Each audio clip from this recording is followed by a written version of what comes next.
Teaching students to read is easier than teaching them to write. That is true. But reading a language with tricky phonetics like English can be quite a challenge. After years of teaching in primary schools and talking to many English teachers both in Slovenia and abroad, I've noticed we all share one major problem. Because the law requires us to grade students, many of us feel pressure to measure progress in a simple, visible way. The easiest method is testing vocabulary. It's quick, clear, and easy to quantify.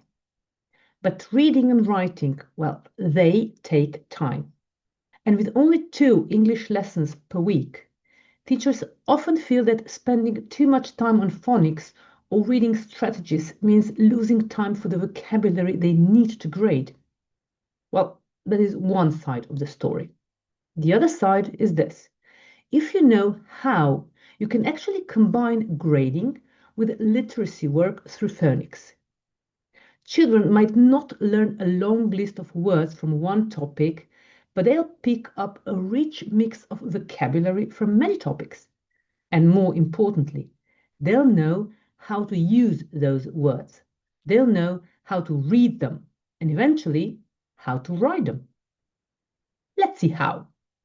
Before we start teaching reading, we need to understand 3 things. The first thing is the aim of reading. I think that we can all agree that the goal is understanding what is being read.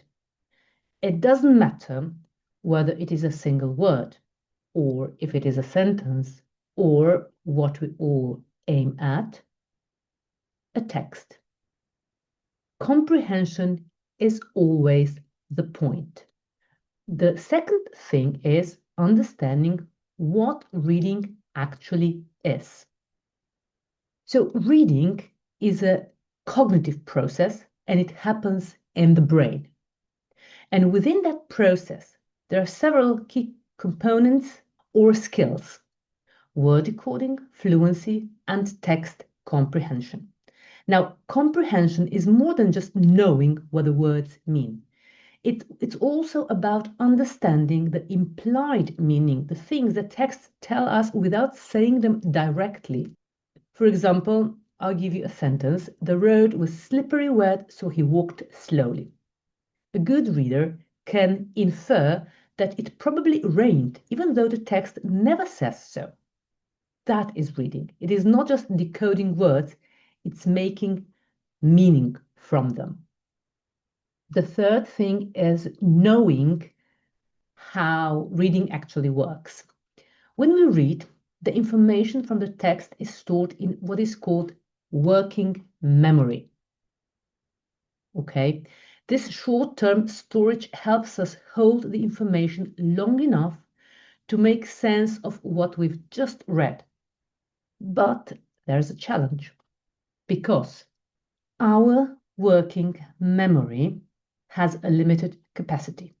It can only hold so much at once, and for reading comprehension to happen, that space needs to stay as free as possible for processing meaning. That is why all other skills that we need for reading, things like decoding words or recognizing sounds, must already be stored in our long-term memory. And to use them effectively, they need to be automated.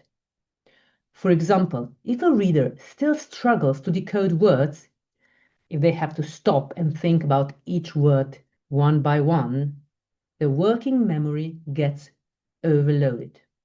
And when that happens, there is no space left to actually understand, to remember what they've read. So, to truly understand what you read, you need to read fluently. Fluency means being able to read accurately, at an appropriate speed, and with proper expression.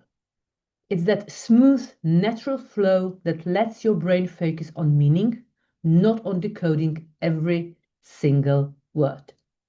And yes, that takes a set of automated skills, skills that your brain can use effortlessly without even thinking about them.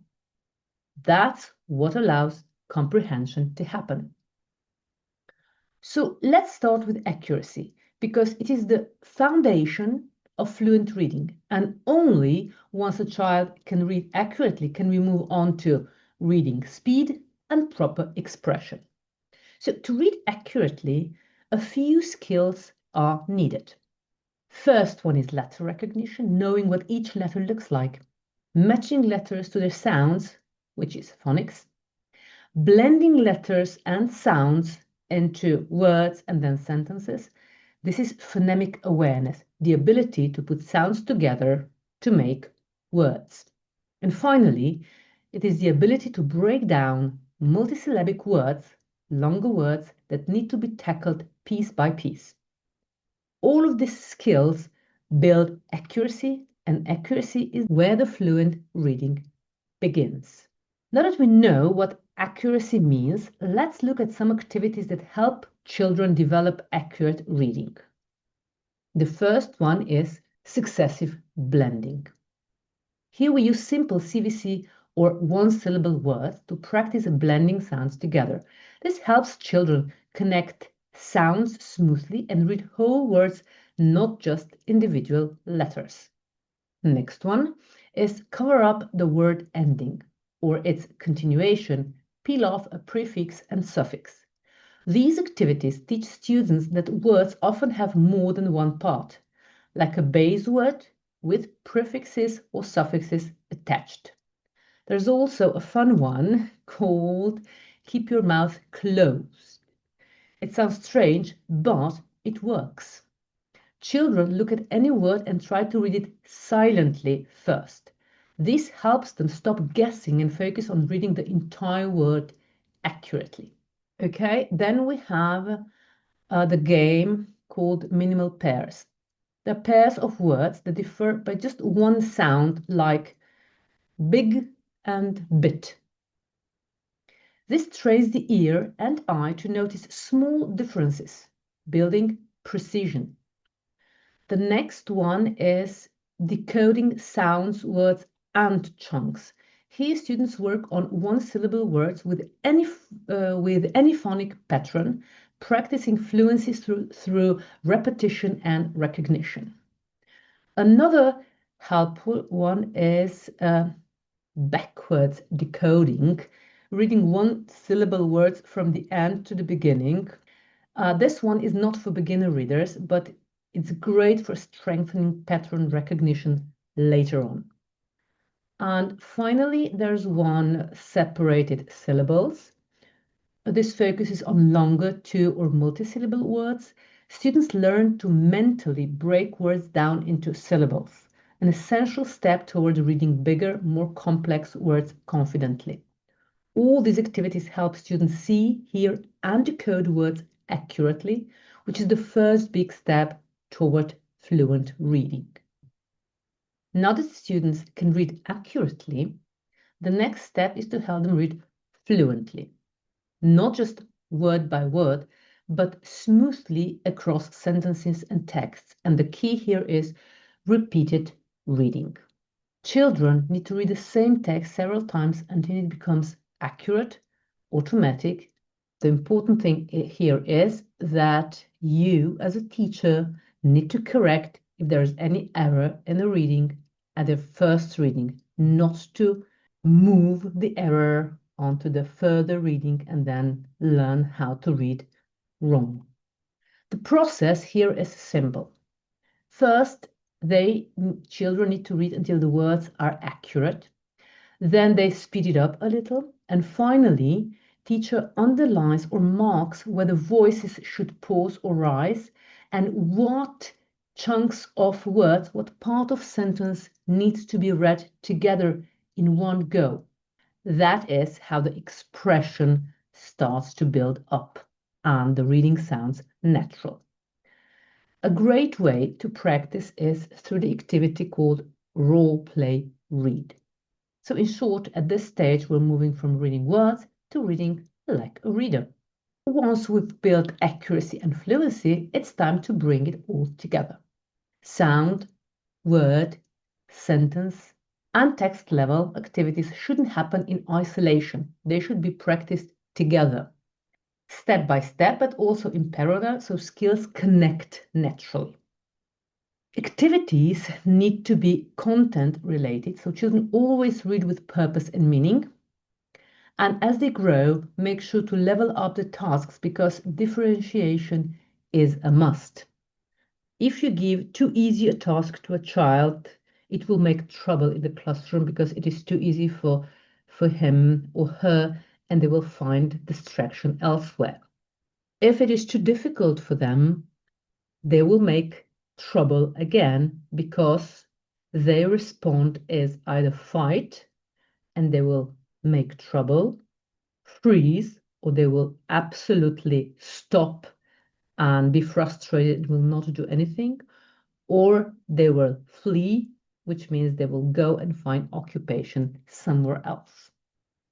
So differentiation is a must. And don't forget that modeling is the key. Children need to hear how each skill is performed through certain activity. So you as a teacher need to demonstrate everything step by step before they can do it independently.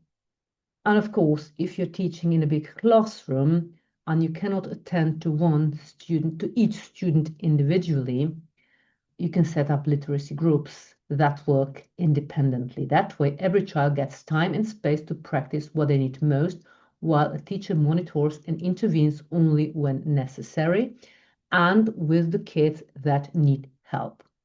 So, to sum up, reading isn't one skill, it's a combination of many: accuracy, fluency, and comprehension.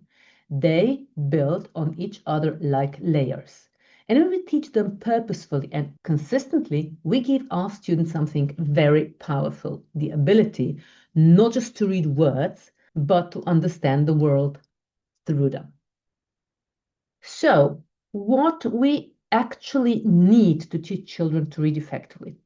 To build reading skills step by step, we need structured material from sound level to sentence and text level activities, though that keep children engaged and they progress naturally. For first graders, that means simple, playful content. A picture book to create doodle stories, flashcards for fun and for elementary games, and small communicative projects that turn reading into real, not just reading, everything that you're doing during English lessons into real use of language. From second to sixth grade on, we expand. We use core game templates that build phonics and reading fluency.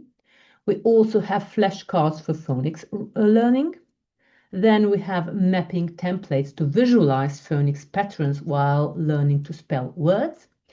And we top it up with decodable texts that include comprehension tasks. That helps children connect sound, word, and meaning. Of course, you can create all these materials yourself, no problem there. And many teachers do, but if you'd like to save time and have professional support at the same time while implementing reading through phonics, you can join the ChessBook Teacher community. Inside, you'll find everything we've talked about already prepared for you, ready to use and designed to grow with your students. You'll also get guidance, shared experience, and the motivation that comes from working alongside teachers who believe in the same goal. So, if you're interested, you can find more information on our website, or you can also contact us directly.